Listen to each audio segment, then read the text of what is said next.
Good morning, नमस्कार, राम राम आप सभी को। कैसे हैं आप सभी लोग? एक बार जल्दी से बताओ बच्चों, मेरी वॉइस कैसी आ रही है आप लोगों को। उसके बाद आज की क्लास को स्टार्ट करते हैं। कहाँ से जहाँ से कल हमने क्वेश्चंस छोड़े थे वहीं से उसको कंटिन्यू करेंगे। और आज अभी आज आप लोगों के कमेंट मुझे शो हो रहे हैं, हो जाएंगे थोड़ी देर में। तो जो भी डाउट्स हो आप मेरे से तुरंत अभी पूछ सकते हैं, जिस भी क्वेश्चंस में आपको कोई भी दिक्कत आए। ठीक है? एक बार जल्दी से बताओ मेरी वॉइस कैसी आ रही है आप लोगों को।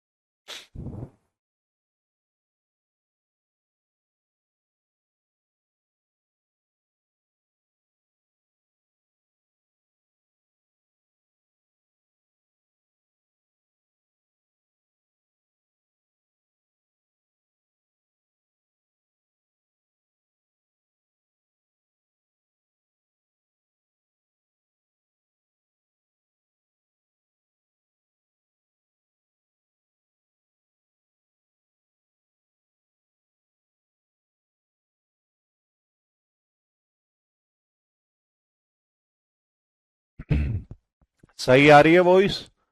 चलिए बच्चों, शुरुआत करते हैं कहाँ से जहां से कल छोड़ा था। ठीक है? सो डिसएडवांटेज कम्युनिटी से जो बच्चे आते हैं उनको क्या क्या दिक्कतें होती हैं या उनको क्या क्या चीजें फेस करनी मिलती हैं, उन्हीं को वहीं से आज क्वेश्चंस को शुरू करते हैं। पहला question: A teacher can effectively respond to needs of children from disadvantaged section of society. एक अध्यापक समाज के वंचित वर्ग से आए बच्चों की आवश्यकताओं के प्रति प्रति प्रभावशाली तरीके से प्रतिक्रिया निम्नलिखित द्वारा कर सकता है। किन किन तरीकों से कर सकता है? पहला है reflecting on the school system and herself about various way in which biases and stereotype surface.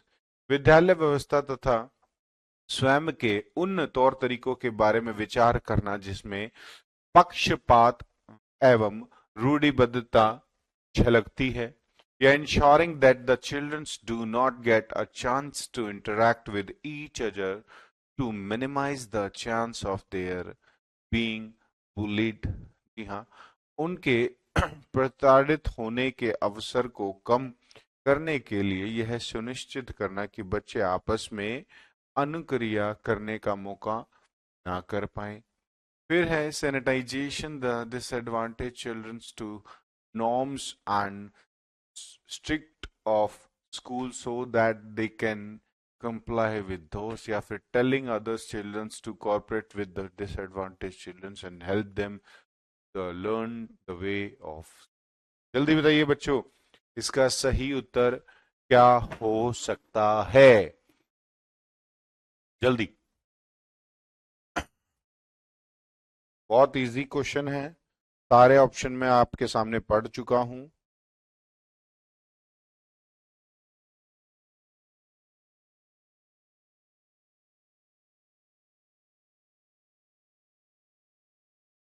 दोबारा? अच्छा, डी। देखिए बच्चों, डी ऑप्शन ठीक हो सकता है, टेलिंग अदर्स। एक सेकंड बच्चों।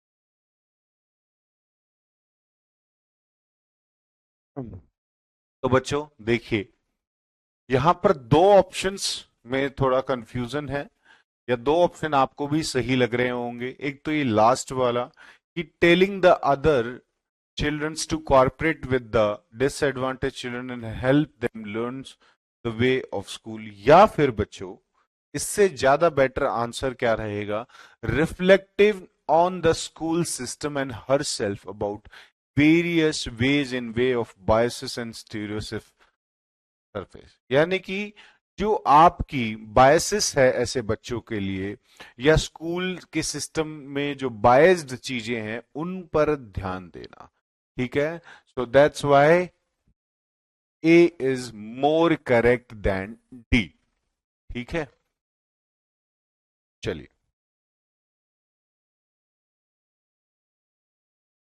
इसकी लास्ट क्लास बच्चों कल ली थी मैंने, संडे को कल क्लास हुई थी। इसकी लास्ट क्लास रवि का बच्चे कल ली थी। द फर्स्ट जनरेशन लर्नर्स में एक्सपीरियंस द ग्रेटेस्ट डिफिकल्टी।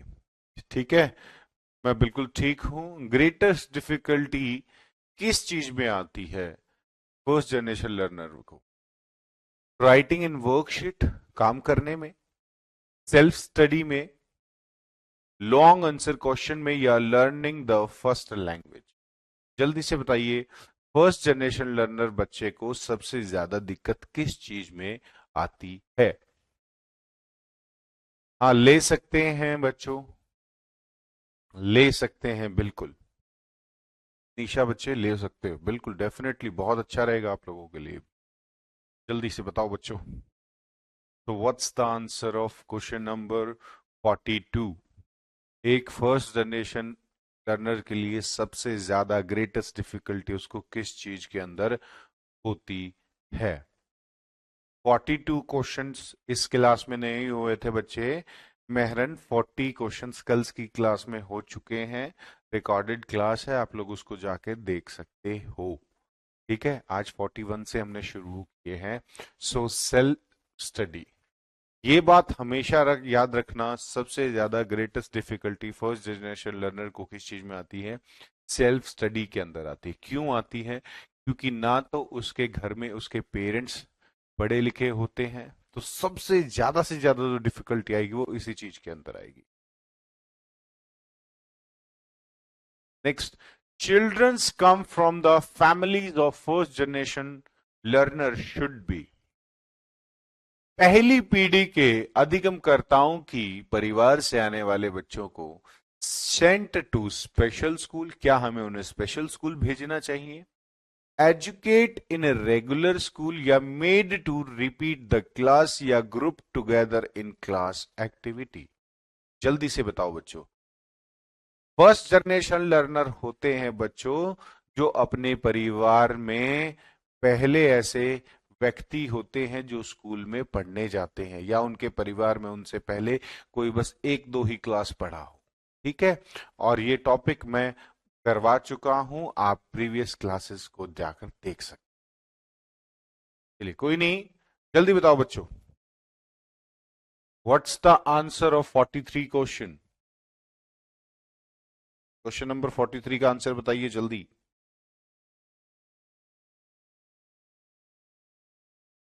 अच्छा, डी, ग्रुप्ड टुगेदर। क्या हमें सिर्फ और सिर्फ फर्स्ट जनरेशन वाले बच्चों का ही ग्रुप बनाना चाहिए? इसमें यहीं कहां लिखा हुआ है कि इसमें और बच्चों के साथ ग्रुप एक्टिविटी में शामिल किया? सो आंसर क्या होगा? बी। ये क्वेश्चन कहां न कहीं से, कहां से मिला आप लोगों को? इंक्लूसिव एजुकेशन से। इंक्लूसिव एजुकेशन क्या कहती है? कि हमको सभी को एक रेगुलर स्कूल में पढ़ाना है, ना कि स्पेशल स्कूल में सेंड करना है।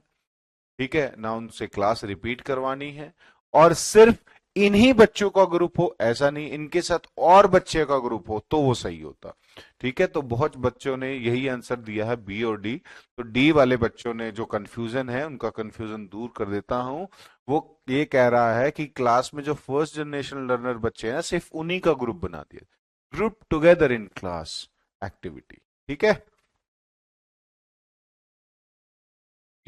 a teacher need to ensure that all learners in her class feel accepted and valued. To do this, the children should, अध्यापक को यह सुनिश्चित करना चाहिए उसकी कक्षा के सभी शिक्षार्थी अपने आप को स्वीकृत और सम्मानित समझने। इसके लिए शिक्षक को चाहिए कि वह क्या करे? Look down up childrens from disadvantage background so that they feel they have to work harder. ठीक है.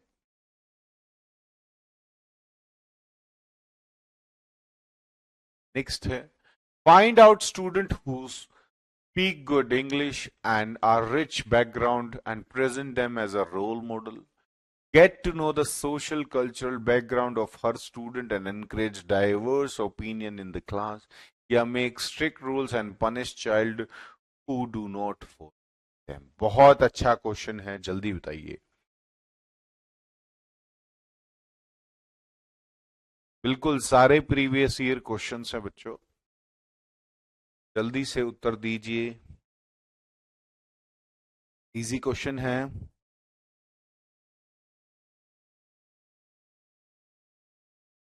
बिल्कुल. क्या करना चाहिए? Get to know social cultural background of her students. हर बच्चे का क्या होना चाहिए? सोशल कल्चरल बैकग्राउंड को पता होना चाहिए और एंकरेज करना चाहिए डाइवर्सिटी को क्लास के अंदर.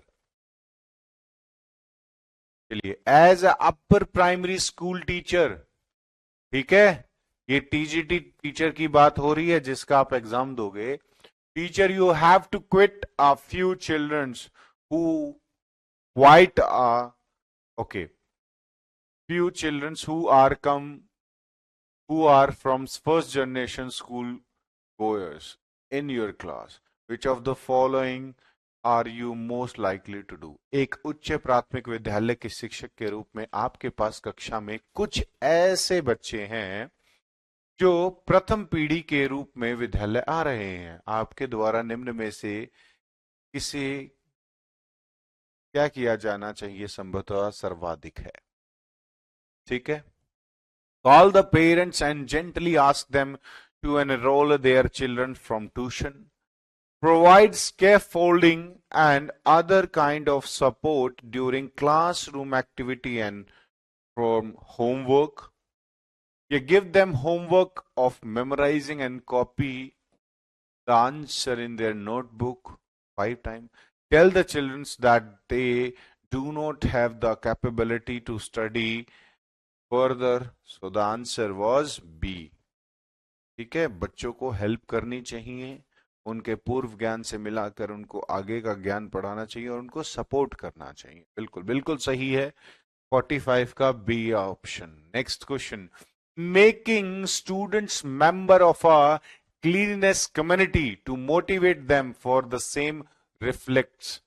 विद्यार्थियों को स्वच्छता के लिए प्रेरित करने हेतु उन्हें स्वच्छता समिति का सदस्य बनाना प्रतिबिंब करता है किस चीज को? Behavioristic approach to motivate, humanistic approach to motivate, cognitive approach to motivate, या social culture concept of motivation. एक और लड्डू क्वेश्चन है, बहुत ही इजी क्वेश्चन है. जी हाँ, मेंबर ऑफ क्लीननेस कम्युनिटी किस चीज को मोटिवेट करेगा? जल्दी से बताओ.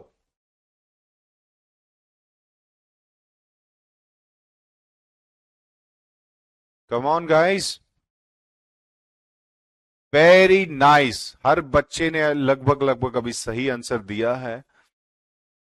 कोई नहीं, मिल जाएगी आपको. पहले आज की क्लास तो ले लो. यही तो प्रॉब्लम है बच्चों, आपको जो अभी मिल रहा है उस पर फोकस नहीं रहता. ठीक है, अभी जो चीज मिल रही है उस पर फोकस रखो. ठीक है. चलिए, सोशल कल्चर है ना, सोशल सोशल कल्चर कॉन्सेप्ट को मोटिवेट कर रहा है इससे टीचर. ठीक है. चलिए, बहुत बेहतरीन. Next one is socialization is the process of क्या है?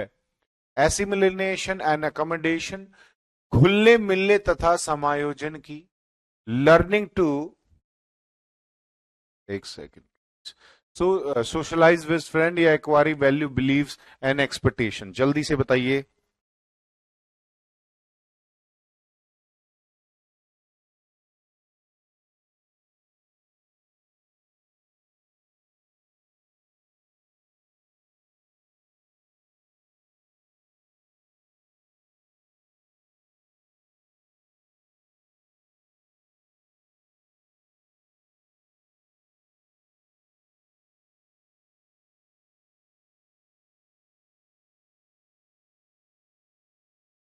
चलिए बच्चों जल्दी बताइए इस क्वेश्चन का आंसर। सोशलाइजेशन क्या है?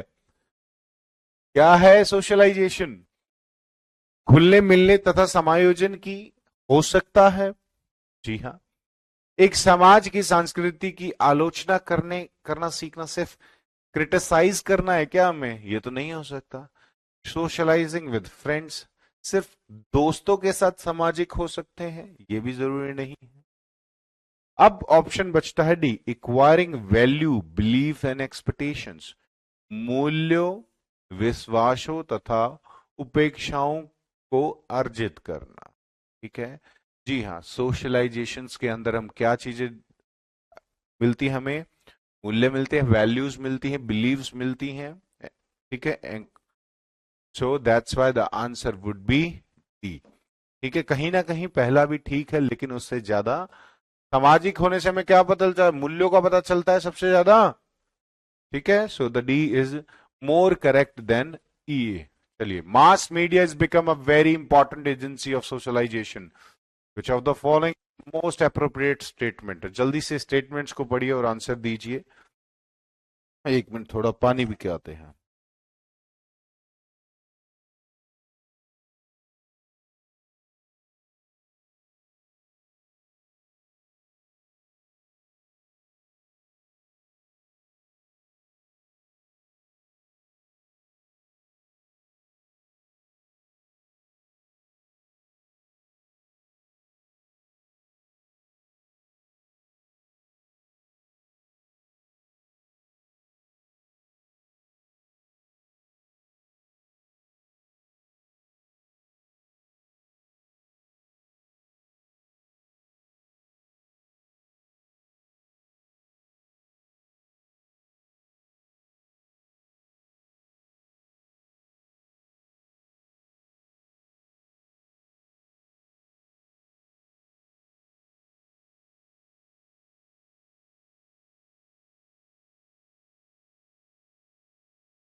अच्छा, बताइए बच्चों।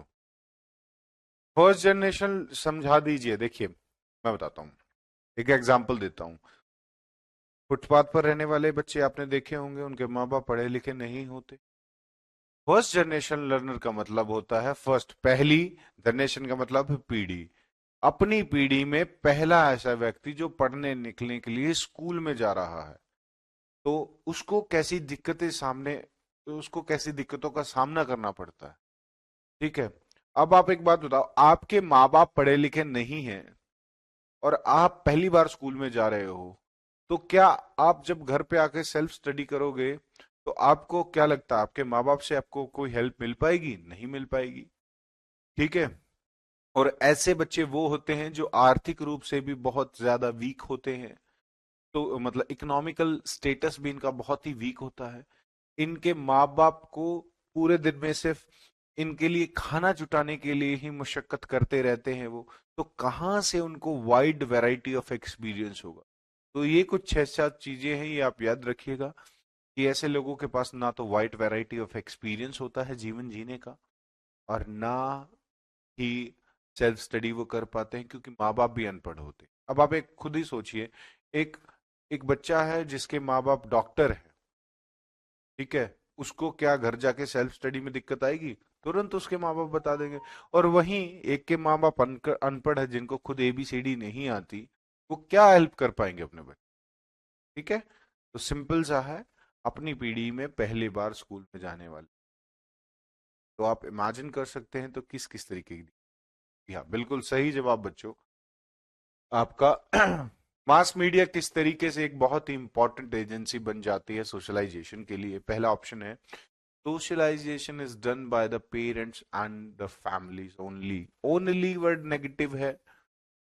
Access the mass media is growing, the mass media influence attitude, values and belief। बिल्कुल, मैं, ये बिल्कुल ठीक है। children can't directly interact with media. Media is very good way to advertise and sell product.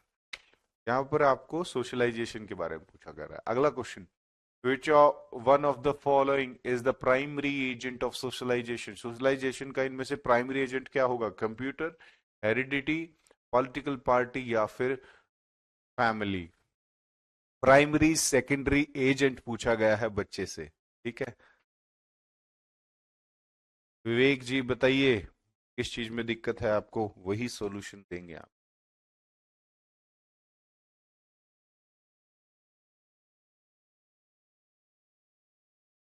Primary, बच्चे के लिए primary agent कौन होगा सोशलाइजेशन का? सबसे इजी क्वेश्चन है, फैमिली है ना. प्राइमरी पूछा है, बाकी चीजें सेकेंडरी हो सकती. चलिए नेक्स्ट क्वेश्चन, इजी था, जल्दी करेंगे इसको. Family page dash role. ये रोल है बच्चों, रोक नहीं है. इन सोशलाइजेशन ऑफ चाइल्ड, बच्चे के समाजीकरण में परिवार की क्या भूमिका निभाता है? Dash an exciting, a prime, a secondary, a not so important. एक फैमिली बच्चे को सोशल करने में क्या भूमिका निभा सकती है? जल्दी से.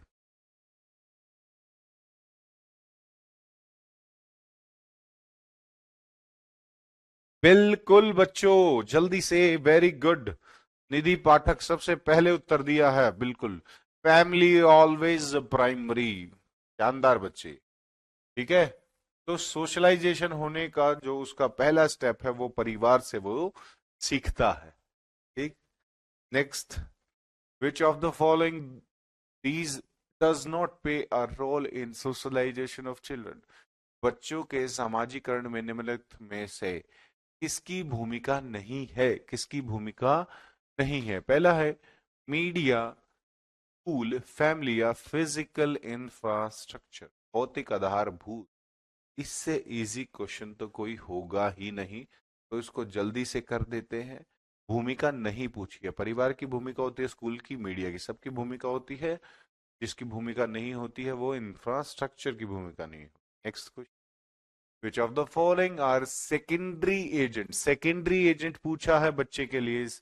School and immediate family member, family and relative, family and neighbourhood, school and neighbourhood. जल्दी से बताइए बच्चों.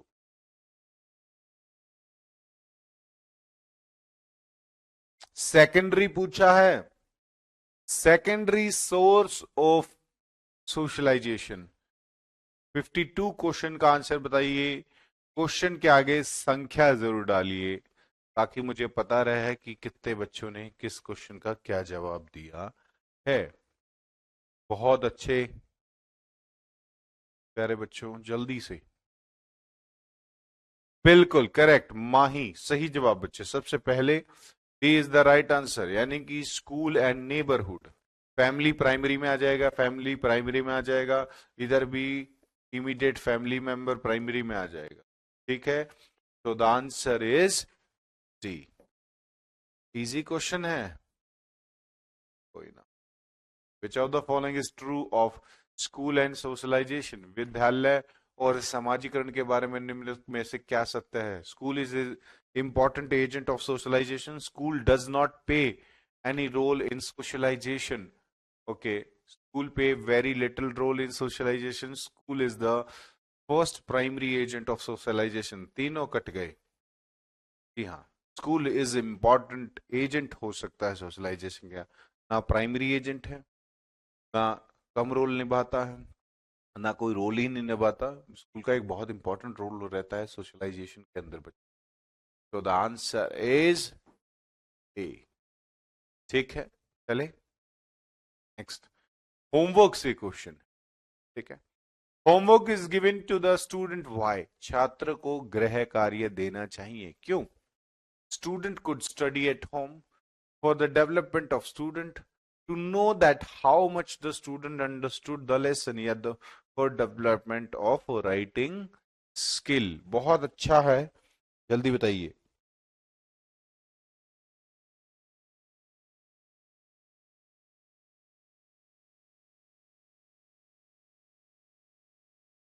54th क्वेश्चन का आंसर.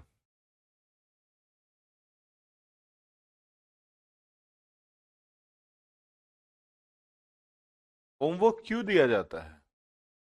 और मुझे पता था लगभग लगभग सभी बच्चों का यही जवाब आएगा। बिल्कुल सही, सी इज द राइट आंसर। देखिए, हमने ये चेक करना है कि बच्चों ने कितना अंडरस्टूड किया, ना कि ये हमारा मोटिव होना चाहिए कि बच्चे घर जाके पढ़े। हमें अल्टीमेटली उनका विकास करना है। It is ad advantage of given homework that student, विद्यार्थियों को गृह काम देने का यह फायदा है। क्या फायदा है? रिमेन बिजी एट होम, बिल्कुल नहीं। Study at home may be checked from their progress, या may develop habit of self study. जल्दी बताइए, तीन ऑप्शन है आप लोगों के पास।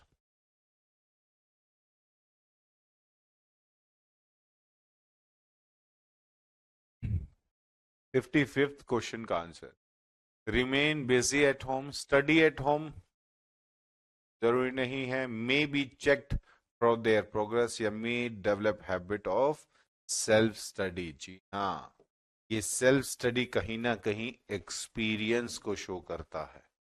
ठीक है, खुद से चीजों को करने को शो करता है, खुद से कमियों को आइडेंटिफाई करने को शो करता है। Next, which is the biggest advantage of given regular homework? बच्चों को जो आप रेगुलर होमवर्क देते हो, उसकी सबसे बड़ी एडवांटेज क्या होती? स्टूडेंट की busy and away from mischief, विद्यार्थियों को व्यस्त रखना और शरारत से दूर रखना। Student develop the habit of self study, parents are made aware of what the child is studying, या workload of teacher is reduce. So the answer is again B. ठीक है, बच्चों के अंदर सेल्फ स्टडी की हैबिट को उभारना, चीजों को खुद से करना सीख। बिल्कुल सही। अगले क्वेश्चन पे चले। हाँ, व्हाट्स योर कमेंट बच्चे? एक बार दोबारा करके देखो, इतने कमेंट आते हैं, मैं कई बार पढ़ नहीं पाता हूँ, वो स्क्रोल डाउन हो जाए। ठीक है, बट मैं कोशिश करता हूँ कि बच्चे दोबारा बताओ क्या कमेंट है, सबके कमेंट पढ़। नेक्स्ट। ठीक है, giving homework is effective in teaching mathematics, which is the most important. गणित पढ़ने में गृह कार्य देना प्रभावी है, कौन सा सबसे महत्वपूर्ण कारण है? ठीक है, हाँ टफ। कल कल टफ भी कराएंगे बच्चों, लेकिन मेरा ये है कि मैं आपको ज्यादा से ज्यादा क्वेश्चंस कराऊं। इस बार तो बहुत इजी, सच में, या तो हमें इजी लगे हों। मैंने जब पेपर देखा बच्चों का, बिल्कुल ही, मतलब पिछले 2-3 सीटेट से ज्यादा इजी इस बार वो जो अभी गया है सीटेट वो आया था। हो सकता है इस बार थोड़ा टफ आ जाए, या उस लेवल का आ जाए तो आप लोगों की तो बल्ले बल्ले हो जाए। ऐसा कोई दिक्कत नहीं है, जो बच्चा पढ़ लेता है ना उसको फिर चीजें इजी लगती हैं। टीचिंग एग्जाम से इजी एग्जाम कोई एग्जाम नहीं होता, इतना इजी रहता है अगर आपको एक बार चीजें समझ में आए। ठीक है, तो सबसे इंपॉर्टेंट क्या है यहाँ पर? हम सेल्फ स्टडी को प्रमोट कर। विच of the following statement about assignment is correct? वित्त कार्य के संबंध में निम्न में से कौन सा कथन सही? पहला है, assignment need to be given as a class work followed by homework every day to provide variety and don't worry it guy and practice. ठीक है, assignment should be the only method of, या फिर assignments provide learners an opportunity to search for information, contract their own ideas and articulate them, या फिर assignments can be done by parents, brother and sister depending on their talent that they possess. ठीक है, अरे कल ही से शुरू की है बच्चों, कल से क्लास शुरू की है, आप लोग क्यों टेंस्ड हो रहे हो? और अभी पूरे 10 दिन प्रैक्टिस कराऊंगा। ठीक है, और जिन बच्चों को लग रहा है कि सर क्वेश्चन थोड़े इजी हैं, पसीने छूट जाएंगे, इस तरीके के क्वेश्चन आएंगे, डोंट वरी का। ठीक है, टेंशन मत लो, आपको हार्ड से हार्ड क्वेश्चन करा देंगे। चलिए जल्दी बताइए क्वेश्चन का आंसर।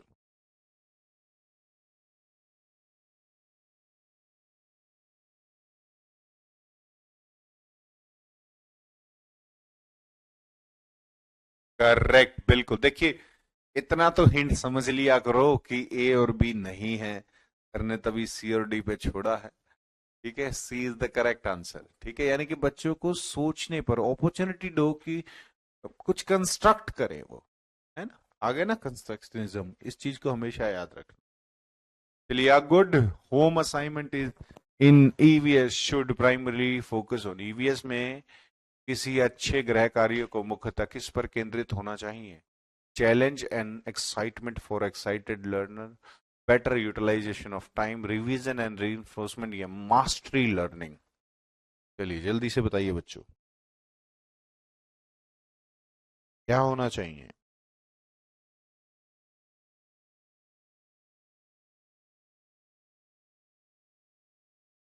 Correct, excitement. ठीक है, चैलेंजेस, ताकि बच्चा उस चीज पर ज्यादा फोकस करे और नया सीखे। एक्सटेंडेड लर्निंग को एक्सटेंड करना क्या होता है? कंस्ट्रक्ट करना ही होता है। रवि का बच्चे, आपका जुलाई वाला क्लियर नहीं हुआ? अच्छा, इस बार 100% हो जाएगा। ठीक है, बहुत, वैसे बहुत इजी था। तो अगर जिसका जुलाई वाला क्लियर नहीं हुआ बच्चों, कुछ तो कमी है बहुत बड़ी जो आप लोग नहीं पा रहे हो। कि या तो मुझे ऐसा लगता है जिन बच्चों का नहीं हुआ ना, उनसे टाइम मैनेजमेंट नहीं हुआ, क्योंकि पेपर बहुत आसान था, बहुत आसान पेपर था। A lot of children in India, especially girls too, household chores before coming to school. And after going back from school, what do you think a teacher should do regarding homework in this context? Bharat में बहुत से बच्चे, विशेषकर लड़कियां, विद्यालय में आने से पहले अपने विद्यालय से पास जाने के बाद घर का काम करती है। आपके विचार में, संदर्भ में, एक शिक्षक को गृह कार्य के बारे में क्या करना चाहिए? ठीक है, मास्टरिंग ऑफ लर्निंग नहीं होगा बच्चे, क्योंकि छोटे बच्चे हैं वो। ठीक है, she should give harsh punishment to the children who do not complete their homework. The teacher should give homework that connect the learners at home to do children's live at home. या फिर the teacher should ensure that the children wake up early in the morning and stay till late to complete their homework. या फिर ask the parents of children to get tuition from completing the homework from their children. बहुत easy question है, जल्दी बताइए। ये दो तो बिल्कुल ही नहीं है। एक तो ट्यूशन, और यहाँ पर क्या चीज थी कि मतलब जल्दी बुलाया जाए, कंप्लीट कराना, ये इतना इम्पोर्टेंट नहीं होता। जी हाँ, कनेक्ट करे लर्नर्स के साथ। शिक्षक को ऐसा गृह कार्य देना चाहिए जो विद्यालय में कराया गया अधिगम को बच्चों के घरेलू जीवन से जोड़ा जाए, रियल एक्सपीरियंस कराया जाए, है ना। तो B is the correct one. Next, the success of integrated education. देखिए, इंटीग्रेटेड एजुकेशन से क्वेश्चन आया। The support of community, excellence of text book, quality of teaching learning material, या एटीट्यूडनल चेंज इन टीचर। जी हां, ये question का जवाब जिस बच्चे ने दे दिया, समझ लीजिएगा उसके दिमाग में इंक्लूसिव और इंटीग्रेटेड एजुकेशन की जो समझ है वो सटीक बैठ गई है। हाँ जी, आकांक्षा, जल्दी बताइए।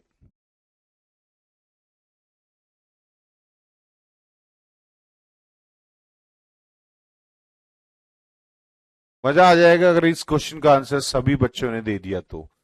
जो मैं एक चीज चाह रहा था, वो पता चल जाएगी मुझे। पर जल्दी से क्वेश्चन को देखिए। 61th क्वेश्चन, सोनाली दुबे बिल्कुल गलत। जी हाँ, ममता दास। अभी तक 20-25 लोगों का आंसर आया है। ममता दास और वंदना जी बिल्कुल सही है आप लोगों का आंसर।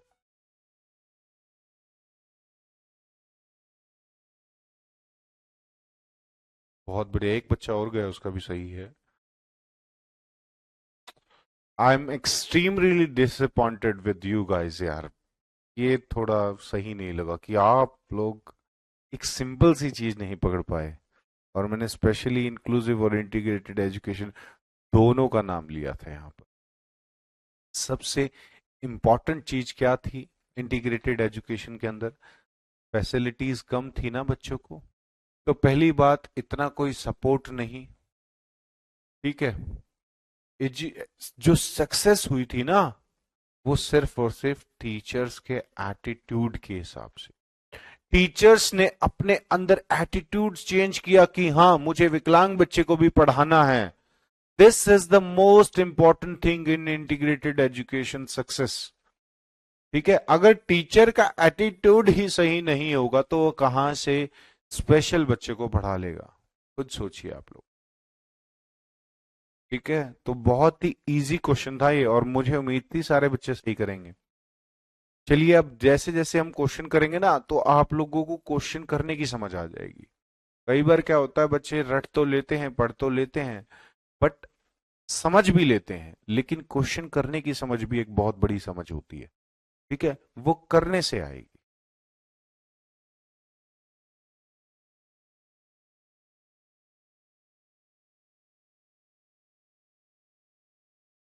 वो आप भी ले सकते हो। ठीक है, ले सकते हो।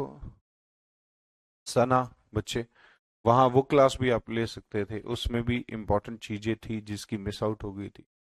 चलिए, a student of grade 5 with visual deficiency, देखिए आ गया एक विजुअल डेफिशिएंसी से बच्चा, should be excused to do a lower level of work, उससे नीचे का काम कराना चाहिए। क्यों? ऐसा जरूरी नहीं है। हेल्प विद हिज और her routine work by parents and friends, treated normally in the class and provide supports through audio CDs या give specially treatment in the class। जल्दी से आंसर दे दो बच्चों। एक और आपका इंक्लूसिव एजुकेशन से क्वेश्चन। मैं बता रहा हूं आपको, एग्जाम में कम से कम 3 क्वेश्चन आएंगे इंक्लूसिव एजुकेशन से, कम से कम। ज्यादा भी आ सकते हैं। तो इस चीज को याद रखिएगा, और इसी तरीके से घुमा फिरा कर क्वेश्चन आपको देखने को मिलेंगे। बिल्कुल सभी बच्चों का सही होना चाहिए ये आंसर। एक भी बच्चा गलत नहीं देना चाहिए। बिल्कुल, बहुत बढ़िया, अभी तक आ गया एक दो गलत। चलिए कोई नहीं, अब आ गए 3-4 गलत जिन्होंने आंसर दिए। कोई नहीं, सी इज द करेक्ट आंसर बच्चों। यानी कि हमें सबसे पहली बात नॉर्मल ट्रीट करना है, हम सबको समान रखना है, चाहे कोई एवरेज बच्चा हो, गिफ्टेड बच्चा हो, स्पेशल बच्चा हो, फर्स्ट जनरेशन बच्चा हो, कोई भी बच्चा हो। एक टीचर के लिए सभी नॉर्मल बच्चे हैं, सभी समान है, सबको समान अवसर देना है। जिसकी जैसी नीड है उसकी नीड के अकॉर्डिंग उसको चीजें प्रोवाइड करानी है। तो यहाँ पर उसको 8 दे दी उसने, ऑडियो सीडी 8। ठीक है।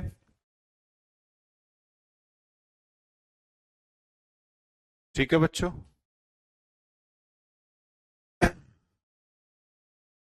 सेकेंड।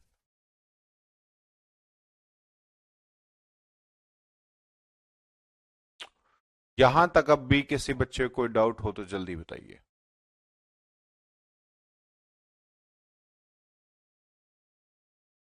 और बताइए, प्रीवियस क्लास के किसी बच्चे ने कोई क्वेश्चन किए छूट गए हैं तो बता दीजिए।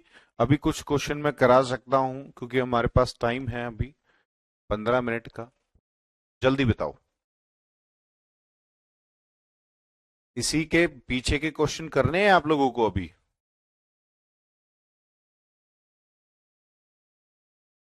10 क्वेश्चन और कर लेते हैं, देखते हैं। कुछ बच्चों के छूट गए थे तो वो आज कंप्लीट हो जाएंगे, क्योंकि मुझे लग रहा है कुछ बच्चे आए नहीं थे।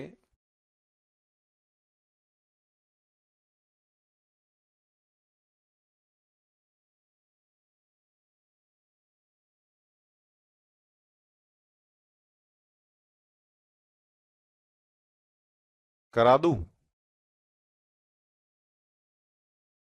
चलिए,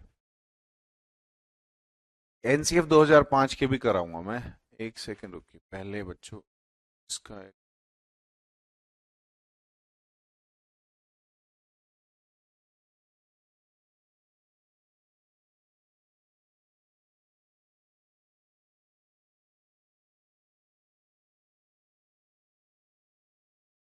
पर आप लोगों के लिए ये हाफ पीडीएफ सेव करने दीजिए।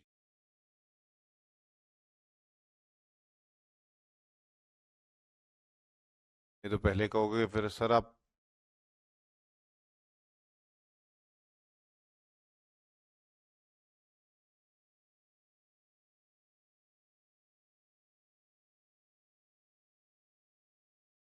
इसको बाद में करते हैं।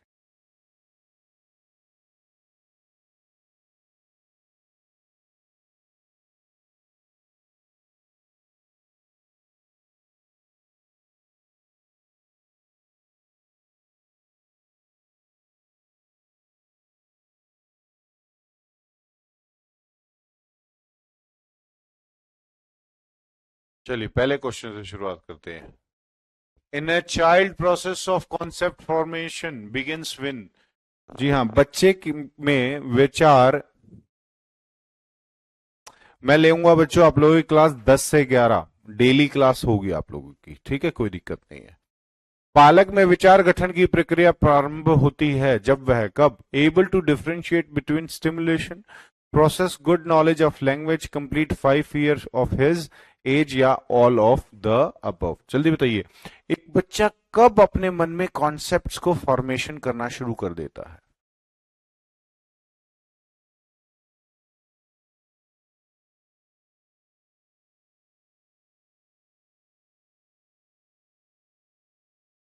वो प्रैक्टिस का कमी है निशा बच्चे, प्रैक्टिस होगी ना तो आ जाएगा। ऑल ऑफ द अबव बिल्कुल।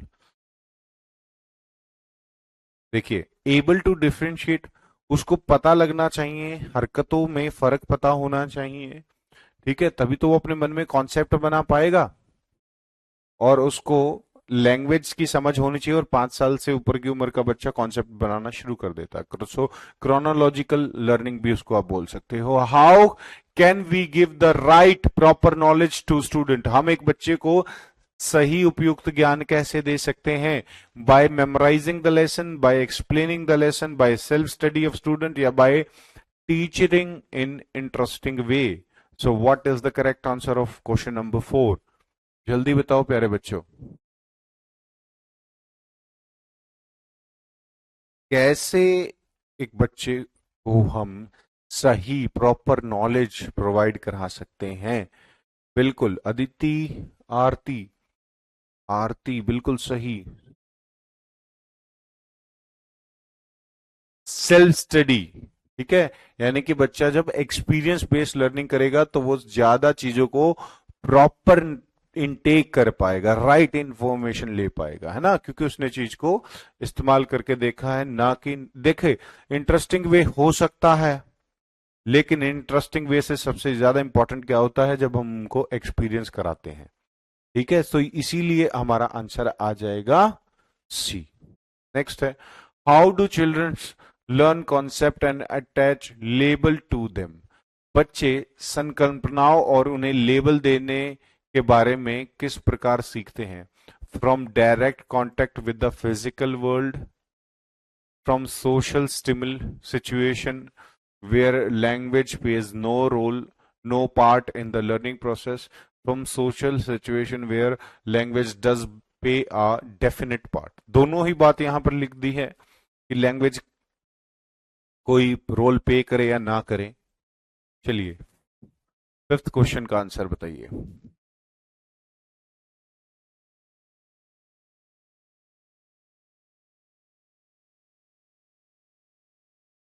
देखिए, बहुत सारे बच्चे ने सही बात की है। आप कॉन्सेप्ट्स को, जो आपने क्लास में कॉन्सेप्ट पढ़े या जो भी चीजें आपने सीखी, उनको अपनी लाइफ से अटैच और उनको लेबल कैसे देते हो?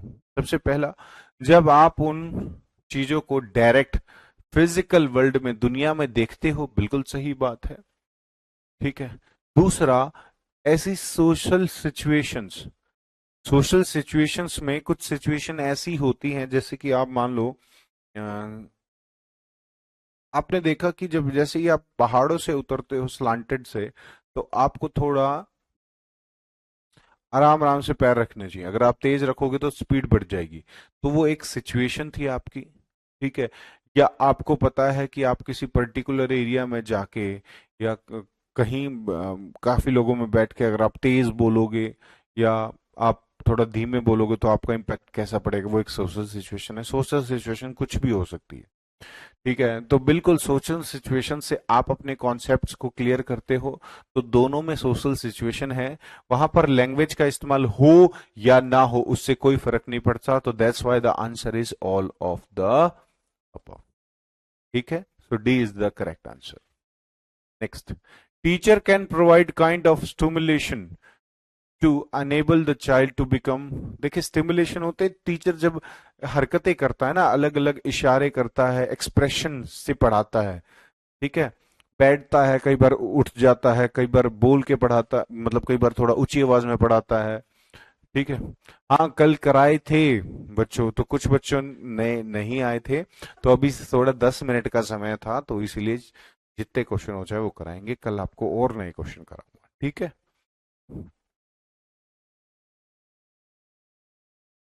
चलिए, सो क्वालिटी के लिए करता है, बच्चों के अंदर गुण आए, सोशल के लिए, इंटरेस्टिंग बनाने के लिए, एक्टिव करने के लिए। क्यों करता है ऐसा, जल्दी बताओ बच्चों।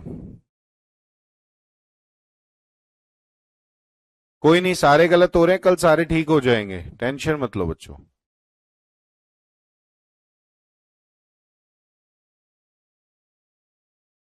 एक बार आप इसका आंसर दीजिए।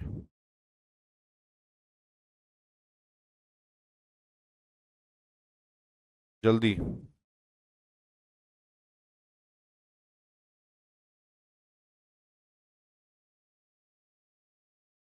हो गया।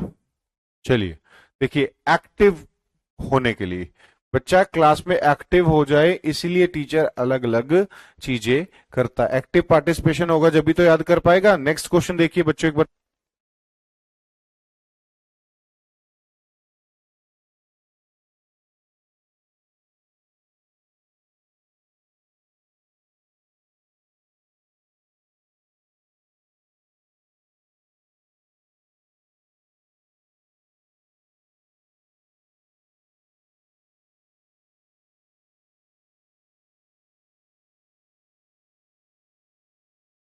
चलिए, लास्ट क्वेश्चन करते हैं आज का, फिर आज की क्लास को वाइंड करते हैं।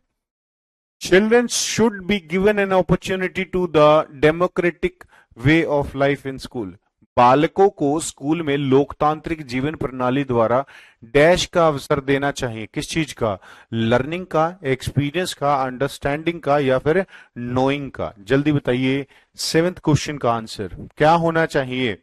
और बहुत सारे बच्चे ने बिल्कुल सही जवाब दिया है। यानी कि जहां पर भी आप अनुभव देखें ना, अनुभव से इंपॉर्टेंट कुछ नहीं है। कहते हैं कि अनुभव सबसे बड़ी सीख देता है। तो बच्चों के लिए हमें लर्निंग में अनुभव को सबसे ज्यादा महत्व देना है। और यहां से जरूर एक क्वेश्चन आपको एग्जाम में देखने को मिलेगा। तो आपको ज्यादा से ज्यादा एक्सपीरियंस बेस्ड लर्निंग पर ही टिक करना है। ठीक है। कल कल हम हमारा जो प्रीवियस ईयर, आई थिंक आप लोग, मैं बताऊंगा नहीं कौन से ईयर की हम करेंगे प्रैक्टिस, नहीं तो आप पहले ही पढ़ के आ जाओगे। ठीक है। तो कल भी 10 से 11 आप लोग इसी वक्त लाइव रहिएगा। ठीक। और कल हम प्रैक्टिस करेंगे। अभी अभी आप में से किसी किस बच्चे ने मॉक टेस्ट दिए हैं और क्या स्कोर आ रहा है, पर जल्दी से मुझे कमेंट करके बताइए। आज आप लोगों को थोड़ी सी चीजें बताऊंगा जिनसे आप इजीली एग्जाम को, पेपर 100% क्वालिफाई होगा आपका। Don't worry guys.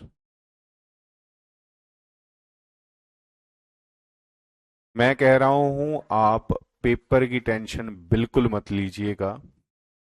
ठीक है। हाँ, प्रतीक्षा जी बताइए। बहुत बढ़िया। 100+।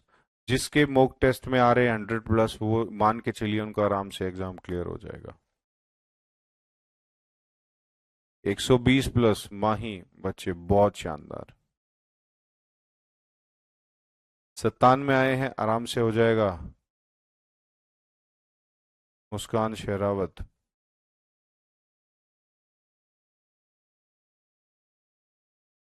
बिल्कुल, कोई डरने की बात नहीं है। 100+ मॉक टेस्ट में आप जरूर स्कोर करें। और जैसे जैसे आप और 10 दिन प्रैक्टिस करोगे ना, अभी है ना, आप लोग प्रैक्टिस मोड में आ जाओ। ठीक है, अब ज्यादा से ज्यादा क्वेश्चन आंसर स्टिक करो। जो कोई आपके डाउट्स है ना, जो आपके मतलब सब टॉपिक्स के भी डाउट है, वो भी खुद ब खुद क्लियर हो जाएंगे। ठीक है, क्योंकि 50-60% समझ आपको टॉपिक पढ़ने से आ गई, और 20-25% समझ आपको क्वेश्चन आंसर्स करने से आ जाएगी। ठीक है। हिस्ट्री में बहुत कम आ रहे हैं। अच्छा,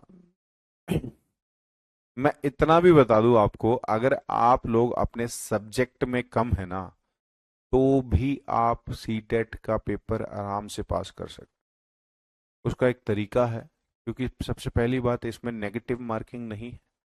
ठीक है, 150 में से आपको मिनिमम मिनिमम मिनिमम 90 नंबर लाने होते हैं, लेकिन मैं बात करूंगा 110 की। 110 नंबर आप आराम से लेके आ सकते हो। ठीक है, सबसे पहली बात, सीडीपी जो 30 नंबर का सबसे पहला आपका पार्ट आता है, पोर्शन आता है, उसमें कम से कम 15 नंबर आपको फ्री के सीडीपी के मिल उसके पेडागोजी के देखने को मिलेंगे। आराम से आप वो नंबर ले सकते हो। ठीक है, 15 नंबर का वहां आपको देखने को मिलेगा। 15 नंबर की आपको पेडागोजी, आप 10 से 15 नंबर की पेडागोजी आपको आपका जो मेन सब्जेक्ट पेपर होता है वहां देखने को मिलेगी। और हिंदी इंग्लिश में आपको कम से कम 10-10 क्वेश्चन देखने को मिलेंगे। तो 40-50 क्वेश्चन तो आपके मैं यहीं से कवर करवा दूंगा। एंड ट्रस्ट मी गाइस, आराम से ये कवर हो जाएंगे। बाकी आपको अनसिन पैसेज करने हैं, तो आराम से क्लियर हो जाएगा। ठीक है, क्वेश्चंस को आराम से पढ़ के करिएगा। और एग्जाम में एक चीज हमेशा याद रखिए, कि मैं हमेशा बच्चों को ये कहता हूँ कि सबका अपना अपना अटेम्प्ट करने का तरीका होता है, लेकिन मेरा जो तरीका था या मैं जैसे करता था, मैं सबसे पहले अनसिन पैसेज को करता था, क्योंकि उसको पढ़ने में फिर टाइम लगता है ना। और वो फ्री के नंबर हैं, उसको देख लो, उसको पढ़ लो, उसको कर लो। उसके बाद आप पूरा एग्जाम आराम से कर लोगे। मैं सबसे लास्ट में सब्जेक्टल पार्ट को छेड़ता था। जो एसएसटी का जो पूरा 60 नंबर का आता है, उसको सबसे लास्ट में, सबसे पहले करता था अपना इंग्लिश, फिर हिंदी, फिर क्या कहते हैं सीडीपी, एंड लास्ट में अपना सब्जेक्ट। बहुत अच्छे नंबर आएंगे आप लोगों को। ठीक है, कल क्वेश्चन आप लोगों से मैं चारों उसमें से कराऊंगा। सीडीपी की जो सीडीपी का 30 नंबर आता है, उसमें से पेडागोजी के जो क्वेश्चन आते हैं वो, आपके सब्जेक्ट रिलेटेड पेडागोजी के क्वेश्चन आते हैं वो, और हिंदी इंग्लिश के पेडागोजी के क्वेश्चन आते हैं वो। ठीक है, सारे कराऊंगा आपको। पीछे से अभी 23 के 4 के जुलाई वाला सेशन गया है, उसको तो करा भी दिया है मैंने। हर क्वेश्चन कराऊंगा, तो टेंशन मत आप लोग लीजिएगा। ठीक है, चलिए मिलते हैं आप लोगों से कल फिर। और आराम से एग्जाम क्लियर होगा आप लोगों का, डोंट वरी गाइस। तब तक के लिए राम राम, नमस्कार आप सभी को।